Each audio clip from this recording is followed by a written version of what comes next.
pushback coming from Defense Secretary Pete Hegseth. In summary, he is digging in. He is not denying that he shared military plans on a signal chat with his wife and brother about an operation to strike Houthis in Yemen, but he is denying that he shared any classified information and saying that no one is texting war plans. He is also slamming the 3 top Pentagon advisors who were just fired amid a leak investigation. Advisors who raised concerns about the department under Hegseth's leadership. The defense secretary, in a new interview just this morning, appears to be directly accusing them of leaking the information and calling them, quote, disgruntled former employees, something one of those now former aides denies.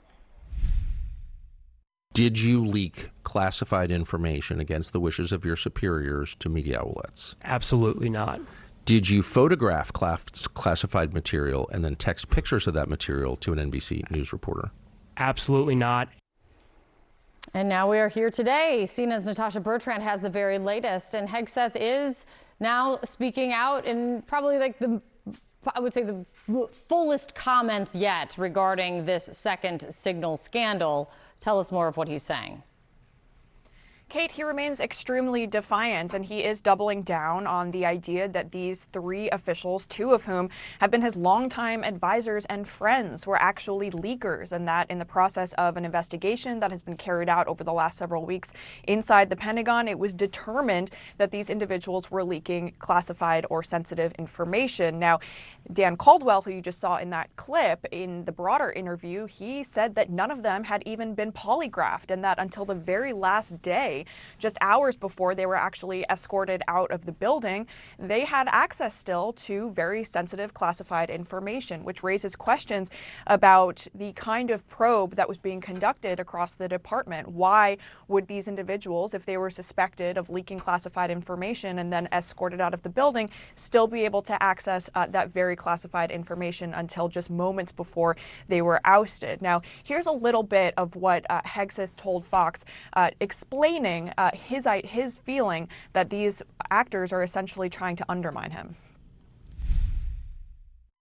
What was shared over Signal, then and now, however you characterize it, was informal, unclassified coordinations. In this point, those folks who were leaking, who have been pushed out of the building, are now attempting to leak and sabotage the president's agenda and what we're doing. And that's unfortunate. It's not what I do. It's not how we operate. And so you've got another allegation being pushed again, not based on how we're operating around here. Now, again, this interview was a bit all over the place. On the one hand, he said that the investigation had led to these individuals being escorted out of the building. On the other hand, he said that the investigation could ultimately exonerate them. But one thing is clear, he is using them as a scapegoat for the larger story that has come out over the last day or so about how he did use a second signal chat to communicate with his wife, his brother, and his lawyer about sensitive military operations, something that we saw him do as well last month in another Signal group chat, and that is now under investigation by the DoD Inspector General. So he remains defiant, President Trump, for now, saying that he stands behind him, but Secretary Hegseth clearly trying to throw these former aides very much under the bus as he seeks to kind of explain away why he was on this Signal chat with this information being shared about very sensitive military operations. Kate. Natasha Bertrand. Thank you, Natasha. John?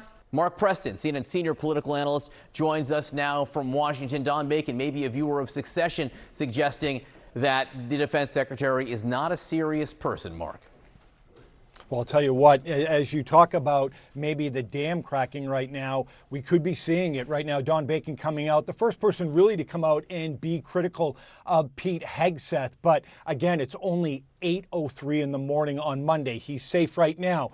But in the world of Donald Trump, you could be gone in a moment. A couple things we need to look at right now, John. We need to look at Republican senators. Will they start to come out and express dissatisfaction? That will be more powerful than a House member.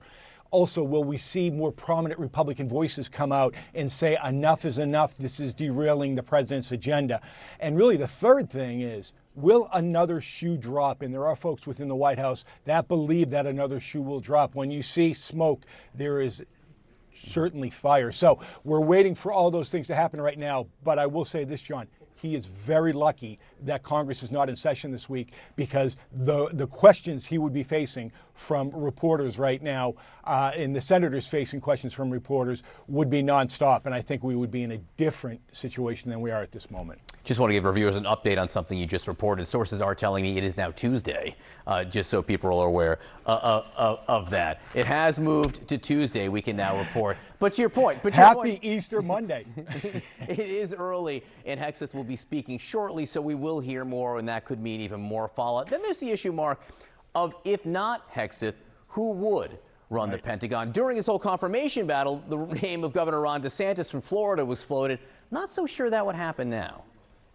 No, I don't think that would happen now either. As much as Ron DeSantis and Donald Trump have made up publicly, there is a little bit of friction there between both camps. Two people to look at, though: Tom Cotton, a senator from Arkansas right there, and as well as Chris Miller. He is the former Secretary of Defense who Donald Trump had him in that position. Let me just tell you why Cotton might take it. Because he might have to take it. He might be forced into doing it because he believes that's his best path towards the presidency. On the other hand, he is number 3 in the Senate Republican Conference.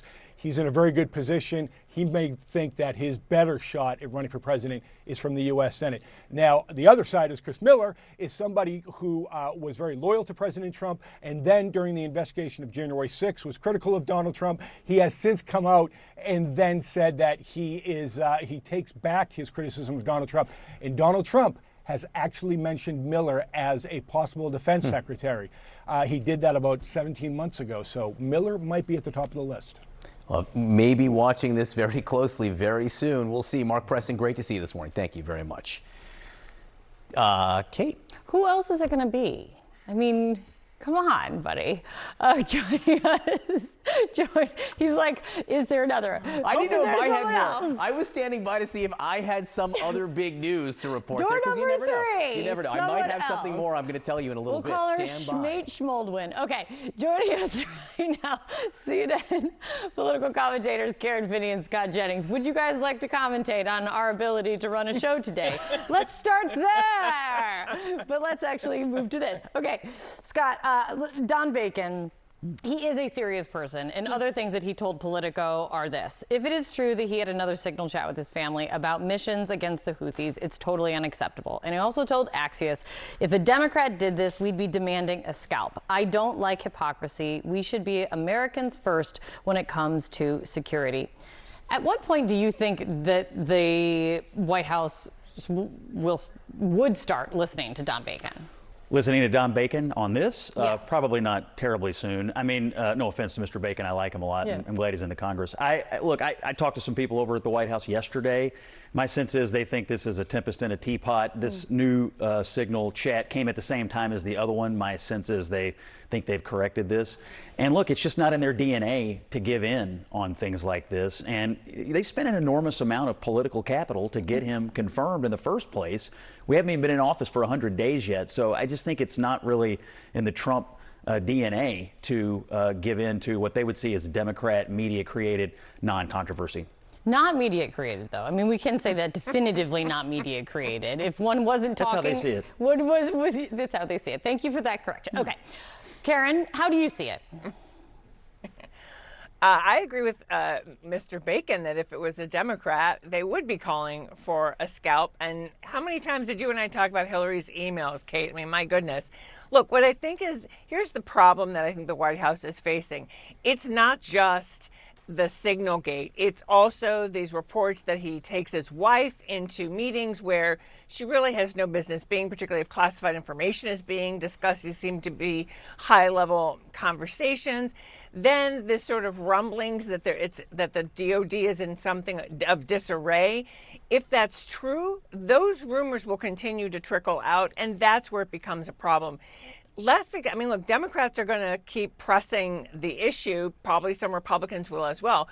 But most importantly, do our service members have faith that this is the person who will keep them safe and who can help accomplish the mission. That's where really the rubber meets the road, is if the people in the Department of Defense are men and women in uniform, lose confidence in him because rumors of like this continue, that's where I think it becomes more of a problem for the White House. And also just the fact that being averse to a potentially prolonged confirmation process, again, which I'd argue Tom Cotton would not have a long one, Chris Miller probably not either, is that being averse to it?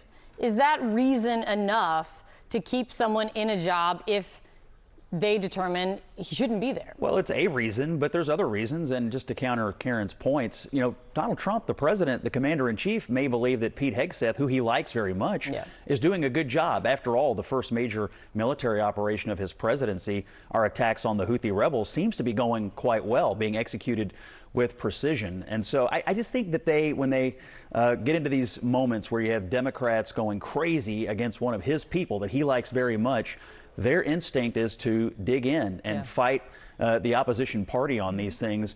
And I just don't get the sense from anybody in the White House that they think Pete Hegseth is doing a bad job. I mean, they believe morale among the soldiers is up since Trump became president. They believe recruitment is up, that people are wanting to come back into the military.